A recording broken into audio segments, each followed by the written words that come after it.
guys, welcome back to the Socially Awesome channel. Elise Smith here, and I am so excited to be coming to you today with 6 ways for your brand to join conversations on social media and increase your engagement. So if you are new to following me, then you've never heard this before, but I'm going to tell you the number one metric you need to be looking at is your engagement.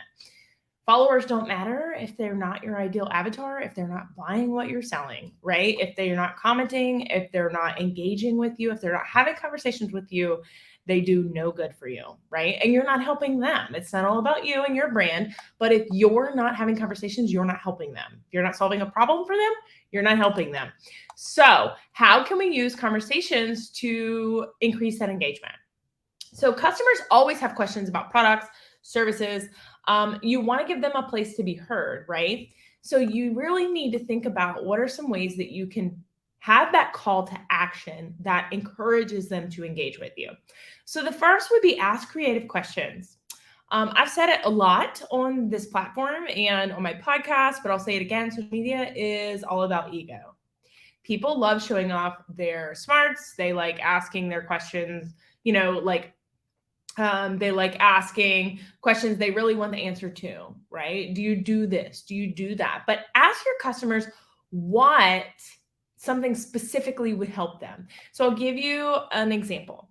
If you sell branding packages, like I'm a branding strategist, right? So I do logos and colors and fonts and brand kits and all the things. That's one of the services that Socially Awesome offers.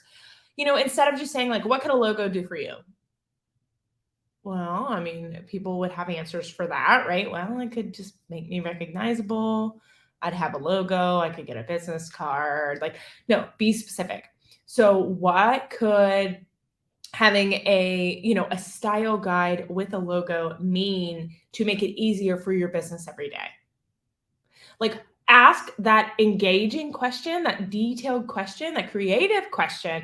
It's going to create conversation. Because if you just ask them what a logo is going to do for them, they're not a branding strategist. They don't know. They just think, oh, I could get a business card or I could put it on my website. If I have a website, right? No. What does having a style guide mean to make it easier for your business every day? Well, it means they could give it to their assistant. Their assistant could start creating branded content. They would know exactly what their content needs to look like each time. They would have a consistency throughout their brand. It's going to help make recognition. There's so many pieces, but you've got to go deeper than that, right? So you can't just ask, do you want this? You need to be creative.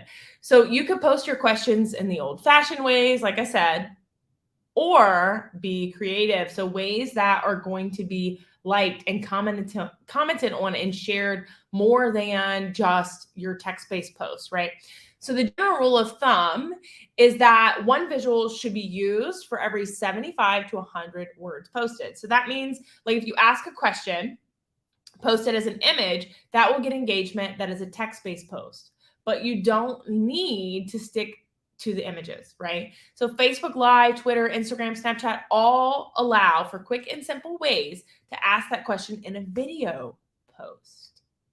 So that puts your face to your brand, makes you instantly human, humanizes all the things you've been saying, builds that know, like, and trust factor, and it's easier for customers to connect with you on a video post. Okay, so the next thing, talk about current events.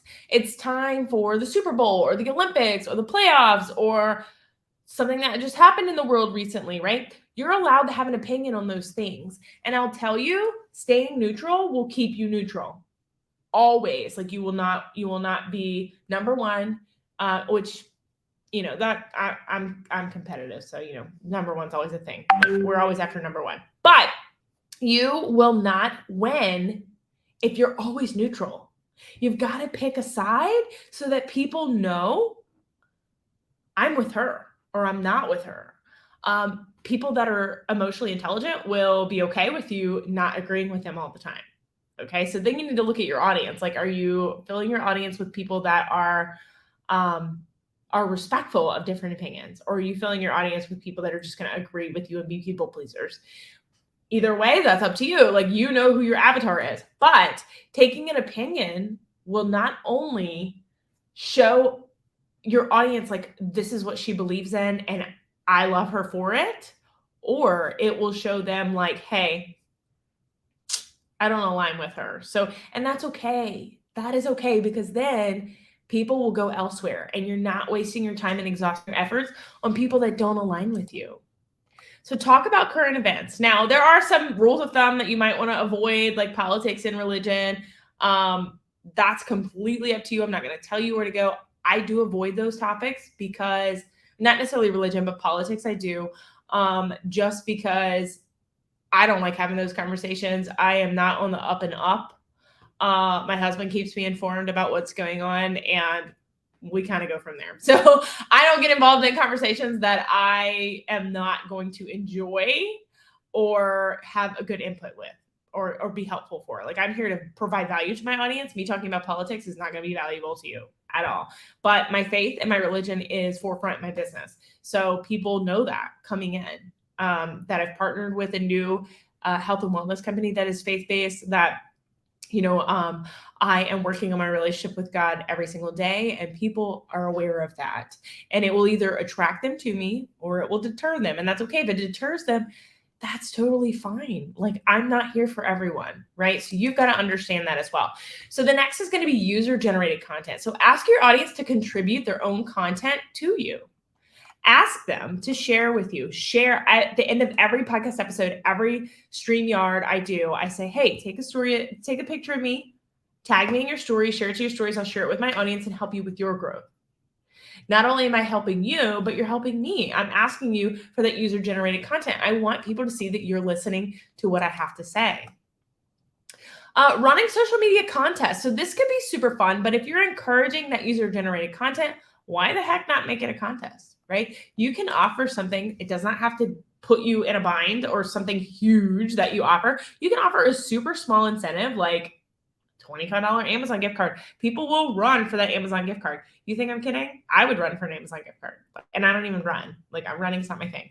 But I would tell you that you could give something away of value. You can give something away that will help you in your branding and in your, like, for instance, like I said, I'm with a new health and wellness company. This is my favorite product that we have. I could give away a bag of this. That is marketing for me. That's a nice little tax write-off. And also, it is going to help people get my product in their hands. And it's fun. It's a contest, right? So why would you not? Why would you not do that? If you're listening on the podcast and you heard all that rumbling, that was me grabbing my product because I'm ready for a refill. But I will tell you that make it a contest. People are competitive by nature. And if you could even do something that has nothing to do with your brand, that has to do with current events and that people will participate in. Like, I saw a brand that sells shoes, okay, do a pumpkin carving contest around Halloween.